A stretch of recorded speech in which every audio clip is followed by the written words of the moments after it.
In the winter of 1874, when the wind moved through the pine forests of northern Arkansas like a living thing, there was a narrow trade road that most travelers avoided after sundown. It cut through miles of untouched wilderness, weaving between hills and frozen creeks, far from any proper settlement. Wagons passed through it during daylight, but once darkness settled, even the bravest men preferred to camp early rather than risk the silence that waited there.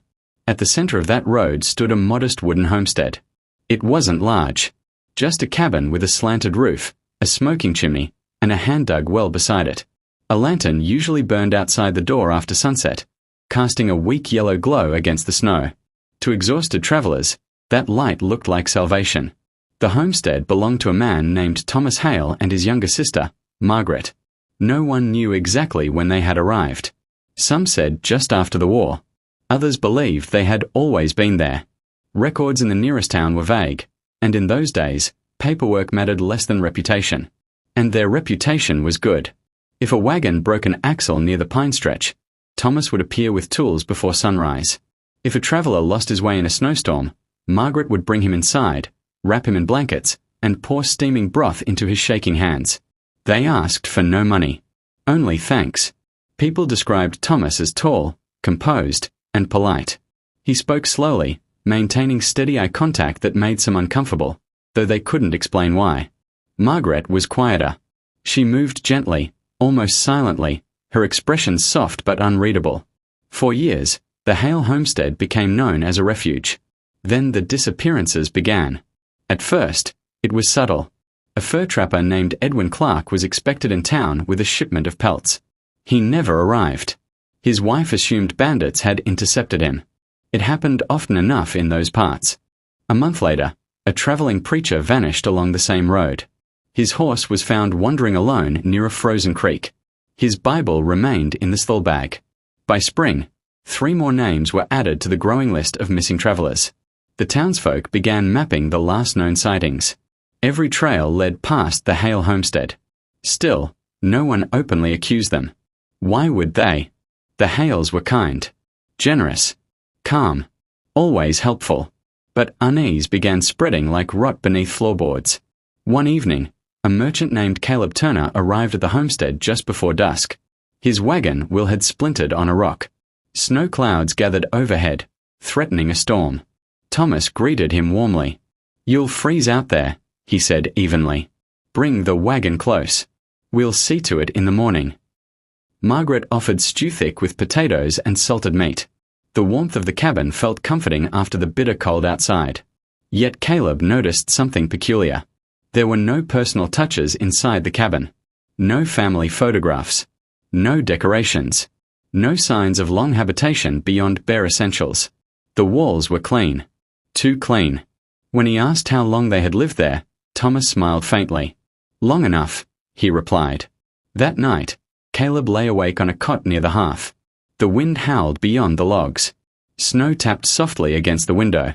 Sometime after midnight, he heard movement. Not inside the cabin. Outside. A crunch of boots on snow. Then another set. Caleb rose quietly and moved toward the window. Through the frost, he saw Thomas and Margaret standing near the well. They weren't drawing water. They were staring into it. Completely still. Minutes passed. Then Thomas spoke softly. "It's restless tonight." Margaret nodded once. Caleb felt a chill that had nothing to do with winter. He returned to his cot, pretending to sleep when the door creaked open and the siblings stepped back inside. At dawn, the storm had cleared. Thomas repaired the wagon wheel efficiently. Margaret handed Caleb a wrapped bundle of bread for the road. As he prepared to leave, Caleb hesitated. "Do many travelers pass through here?" he asked. "Fewer each year," Thomas replied. Caleb forced a polite nod and drove off. He did not go to town immediately. Instead, he stopped a mile down the road and hid his wagon behind thick pines. He waited. Hours passed. Just before sunset, another rider approached the homestead, a young man traveling alone. Thomas welcomed him in. The lantern was lit. The door closed. Night fell. Caleb did not sleep. He watched from the trees. Near midnight, he saw it again. The door opened. Thomas and Margaret emerged with the traveler between them. The young man's head hung low, as if dazed. They guided him toward the well. Caleb's heart pounded violently. He strained to hear, but the wind carried most sounds away. Then he heard a splash. Not loud, not dramatic, just a heavy, final sound. The siblings stood there for a long moment. Then they looked directly toward the trees. Toward him. Caleb froze.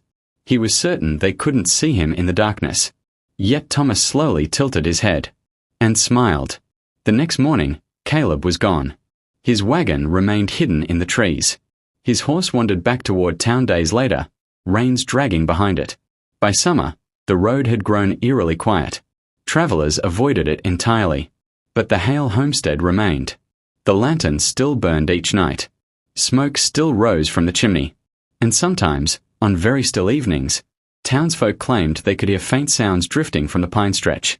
Not screams. Not cries for help. Just the steady creaking of a wooden crank turning. And water being drawn from a well that never seemed to run dry. By the following autumn, the Hale Homestead had become a legend whispered in the nearby towns. Few dared approach it, and even those who passed during daylight felt the weight of unseen eyes. Merchants who once traveled the road now took longer routes, avoiding the stretch entirely. Stories grew in detail with each telling. Some claimed that travelers who entered the cabin at night never returned, though their belongings might later appear on the roadside. Others spoke of lights moving through the forest, flickering like spirits dancing among the trees. One afternoon, a young schoolteacher named Lydia Morton, curious by nature and fond of local folklore, decided to investigate. She had heard the tales from her students and their grandparents. Determined to separate fact from fiction, she packed provisions and set off alone. Her journey to the homestead was uneventful at first.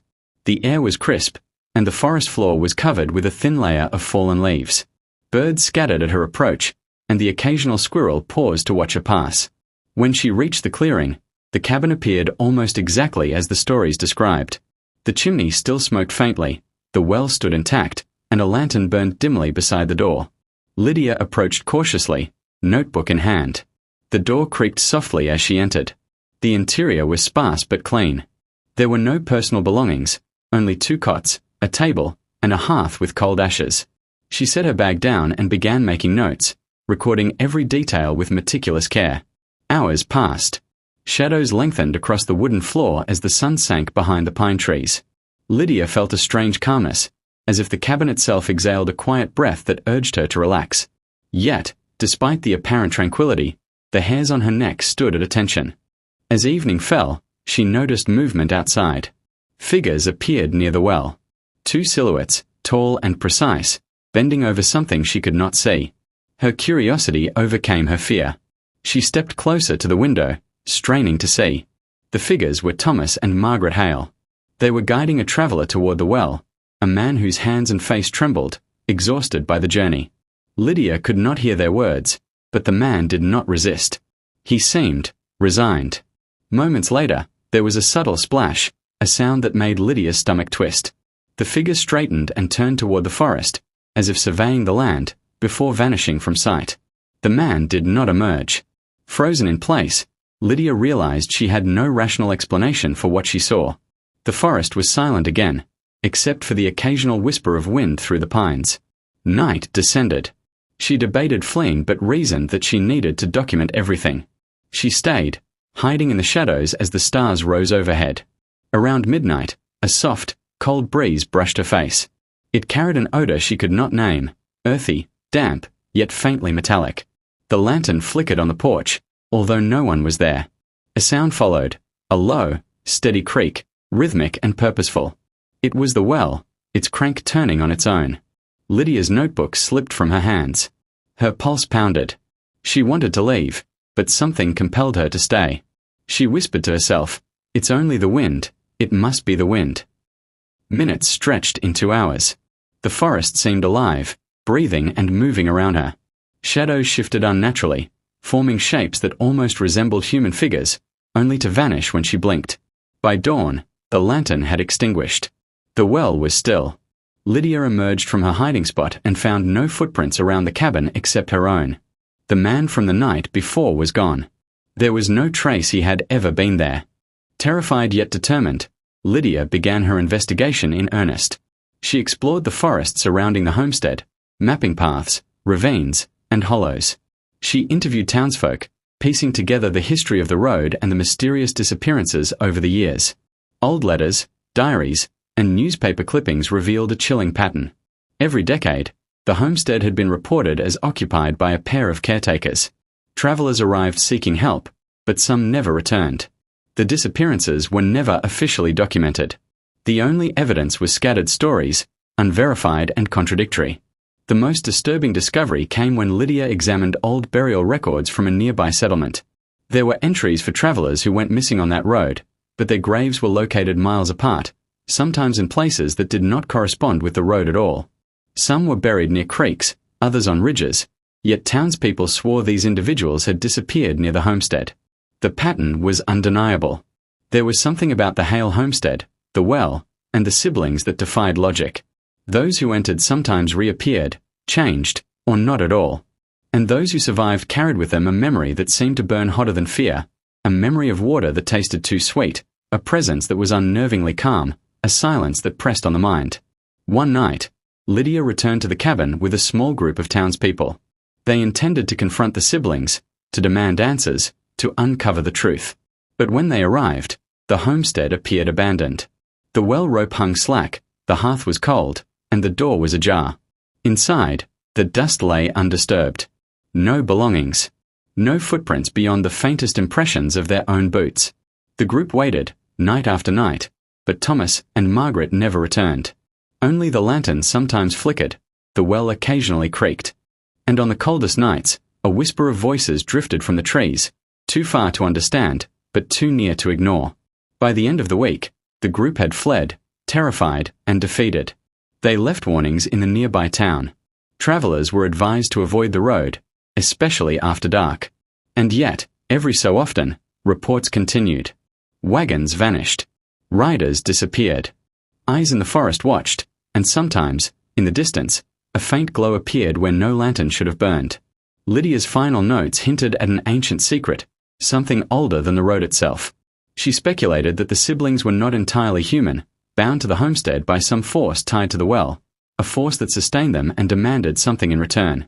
The words on the page grew darker as she wrote, almost as if the act of recording it drew attention from the house itself. Her last entry ended abruptly. I have seen them at the well again. Their eyes, they are not the eyes of the living. And I. The notebook was found months later, abandoned in the forest. Lydia had vanished. Her horse returned alone, reins dragging, footprints ending in the soft earth without explanation. The Hale Homestead still stands in memory, in whispers, and for those who dare travel the old road. Travelers say the lantern burns, the well never runs dry, and the siblings are always waiting, calm and patient, offering help that may not be what it seems. Years passed, yet the Hale Homestead remained a dark legend along the forgotten road. Travelers avoided it, but curiosity never fully died. Scholars, storytellers, and wanderers occasionally approached, hoping to glimpse the truth behind the tales. Few stayed long. Fewer returned. In the winter of 1882, a merchant named William Harper, braver, or perhaps more foolish, than most, decided to uncover the secret of the homestead. He travelled with two companions, both experienced hunters familiar with the forest. They reached the clearing just as twilight bled into the hills. The cabin appeared as always, sparse, silent, yet unnervingly inviting. A faint smoke drifted from the chimney, and the well stood steadfast beside it. The three men approached cautiously. Harper pushed the door open. The cabin interior was as expected. Minimal, clean, orderly. No signs of ordinary life. The hearth was cold, though ash lay neatly piled as if someone had swept it yesterday. Harper felt the same calm pull he had read about in stories, an almost magnetic draw toward the well. Suddenly, movement. Thomas and Margaret appeared from the shadows, almost gliding across the floor. Their expressions were unreadable, serene yet frightening. Harper felt an instinctual dread clawing at his chest. The siblings did not speak, only gestured toward the well. Harper and his companions hesitated. Then, slowly, they descended together, peering into its black depths. The well's water shimmered unnaturally, catching moonlight even though no lantern was lit. Harper leaned closer, his reflection warped and twisted in the liquid. He noticed shapes moving beneath the surface, faces, hands, eyes, fleeting and grotesque, vanishing when he blinked. A cold wind rose from the well, carrying faint whispers, pleas, and laughter that was not human. One of Harper's companions, a man named Ellis, stumbled backward. His foot caught a loose floorboard, snapping it with a sharp crack. The siblings turned their gaze toward him. Harper swore he saw a faint smile curl across Thomas' face, almost imperceptible, yet terrifying. Then it happened. The water in the well bubbled violently. A sound, half liquid, half screech, rose from the depths. Harper tried to pull Ellis away, but the man's eyes were locked on the well, transfixed. The siblings approached silently, raising their hands. Harper shouted, but his voice seemed swallowed by the air itself. Ellis was drawn forward as though pulled by invisible ropes. Harper lunged, grabbing his friend, but could not resist the force. The water's surface surged, and Ellis disappeared with a splash. Harper screamed, but the siblings remained calm, almost compassionate. Margaret spoke then, her voice soft and clear, carrying over the forest, "We give mercy." Harper recoiled. "Mercy? What do you mean?" Thomas answered, almost whispering, "The road is cruel. The forest demands payment. We offer a choice." Harper's mind raced. Choice? He didn't want this. "Few do," Margaret replied. "Most would flee if they could. But fleeing changes nothing. The road still takes what it will. We only decide how it happens." Harper's vision blurred. He felt exhaustion, fear, and an unbearable thirst all at once. The siblings' calm presence pressed on him, heavier than any physical weight.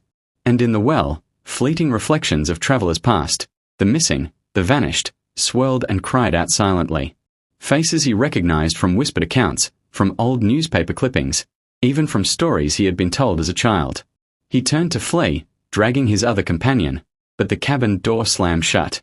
Shadows expanded, stretching unnaturally across the walls. The forest outside seemed to hold its breath. Harper knew instinctively there was no escape.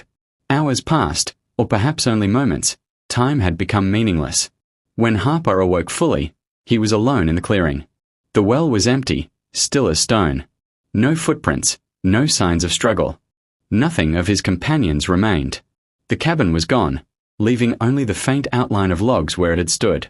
The lantern flickered weakly, then died. Harper returned to town, pale and silent.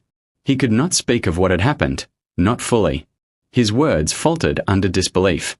Scholars and locals listened, unconvinced or frightened, and soon his tale joined the growing collection of accounts about the Hale Homestead. By the late 1890s, even fewer dared approach the area. A thin road had been cut through the hills, bypassing the old forest track. Maps removed the homestead entirely, but travelers still reported strange occurrences along the woods. A faint glow of a lantern, a distant splash in the night, a subtle creak of a crank turning at an unseen well. Legend held that the siblings were bound to the homestead by forces older than any written record. They were caretakers and arbiters, neither entirely human nor spirit, offering water and guidance with one hand while demanding payment with the other.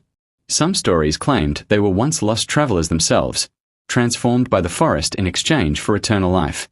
Others said they were guardians, sustaining a balance between life and death in the wilderness. Those who approached recklessly vanished. Those who observed from afar spoke of calm figures by a lantern-lit well, waiting, patient, and unwavering. Whispers suggested the water they offered was sweet, intoxicating, and deadly, a choice disguised as salvation. The last confirmed sighting of Thomas and Margaret was in 1902. Those sightings continued for decades afterward, unverified yet persistent.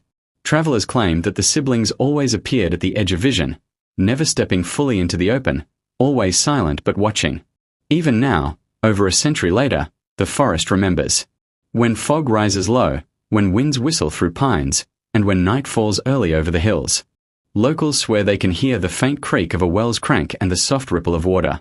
The road remains quiet, yet alive, carrying echoes of those who vanished. It is said that if you travel that forgotten stretch, and if you are desperate, thirsty, or lost, you may see a lantern burning in the distance. You may find a cabin standing where no cabin should exist. A hand may beckon you toward the well. And when you drink, you may taste water colder and sweeter than life itself, but with it comes the knowledge that some debts cannot be repaid. The Hale siblings wait still, calm as the forest, patient as the earth. They give mercy, they take what the forest demands, and they watch the road eternally, offering help to those who wander too far. And if you follow the call of the lantern, be warned. Some wells do not quench thirst. They only lead you to the choice that the forest has already decided for you. Centuries ago, before the road even existed, the forest itself had its own law. Settlers called it the Old Wood, but the indigenous tribes who first walked these lands whispered of a living place, a force that watched, judged, and consumed those who dared wander without respect. It was said that the water from certain springs carried the essence of the forest, alive, aware, and patient.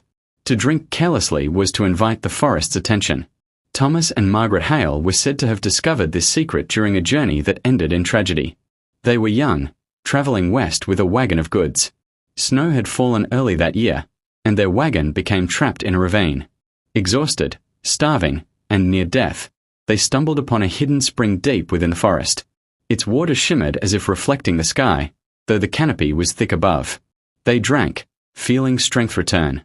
But as they drank, the forest whispered. You may live, it seemed to say, but life is no longer your own. When they awoke, the landscape had changed. Time passed differently.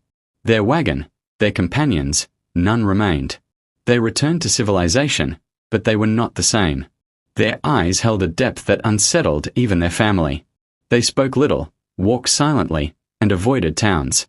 And when they finally settled near the future Crossroads, they brought with them knowledge of the spring and the forest's will. It was not long before they realized the truth. The forest demanded balance. Every traveler who crossed the road, every soul exposed to its harshness, carried risk. Some would perish from exposure or hunger. The siblings discovered that they could intervene, offering water and shelter, but only on the forest's terms. Those who were taken were not killed arbitrarily. They were absorbed into the forest's memory, their essence sustaining the spring and maintaining the delicate balance between life and death along the trail. Through decades, the pattern continued. Historical records, where they existed, show a rise in disappearances along that road every 10 years, coinciding with harsh winters or droughts. Letters from nearby settlers describe travelers vanishing near the crossroads, sometimes leaving belongings behind, sometimes disappearing entirely. Old diaries mention the Hale's calm, unhurried demeanor, a stark contrast to the terror they inspired in those who understood the truth. The well itself was said to be enchanted, or cursed, depending on one's perspective. Water drawn from it was cold, sweet, and rejuvenating. Travelers who drank felt their fatigue vanish, their thirst quenched beyond normal measures. But the forest claimed a debt for each sip. Sometimes, it required nothing more than a life left elsewhere on the road. Sometimes, it demanded a willing sacrifice. Few survived more than a single encounter with the siblings and returned unchanged. As the years passed, townsfolk began to fabricate stories to warn outsiders, mixing fact with legend. These stories became part of the folklore. Yet witnesses who survived encounters with the Hales consistently told the same truths. The siblings were always calm, always patient, and the forest was ever present. The road itself became an extension of their will, luring travelers closer to the well, assessing them silently before revealing its choice. By the early 20th century, the road was seldom used. Automobiles had begun to replace wagons, and newer highways bypassed the old forest trail entirely.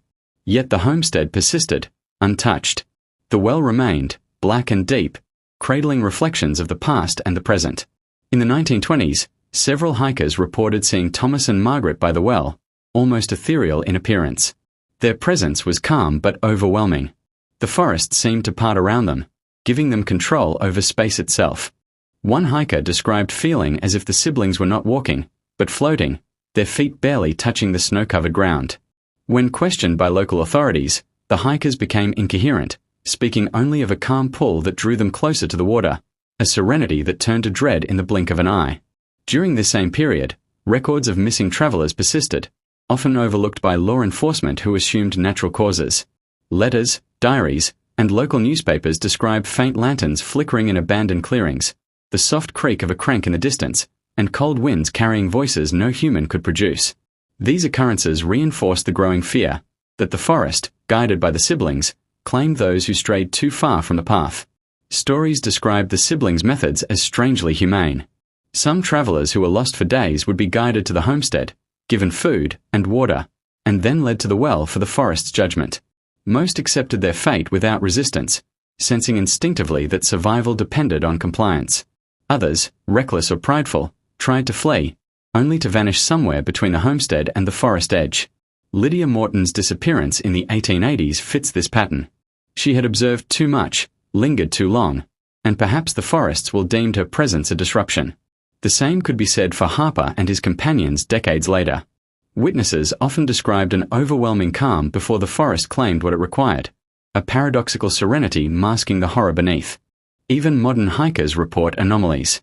On foggy mornings, they describe finding clear footprints where no path exists. Lanterns glow in abandoned clearings, and water sometimes appears in streams that should have dried months prior. Those who drink from these hidden springs report a sweetness and vitality beyond reason, but invariably, misfortune or disappearance follows. The legend persists because the forest remembers, because the well endures, and because Thomas and Margaret's presence transcends ordinary human limitations. Their purpose is not vengeance, it is balance. Travelers may call it cruelty, the curious may label it horror, but the siblings act as intermediaries between the human world and a force far older and indifferent. And so, in the heart of the forest, the Crossroads remains a place of quiet, deadly patience. The lantern burns each night. The water waits. The siblings watch, calm, patient, unwavering. Their task is eternal, their judgment precise. They offer help to those who wander too far, a choice that appears merciful but carries a weight few can comprehend.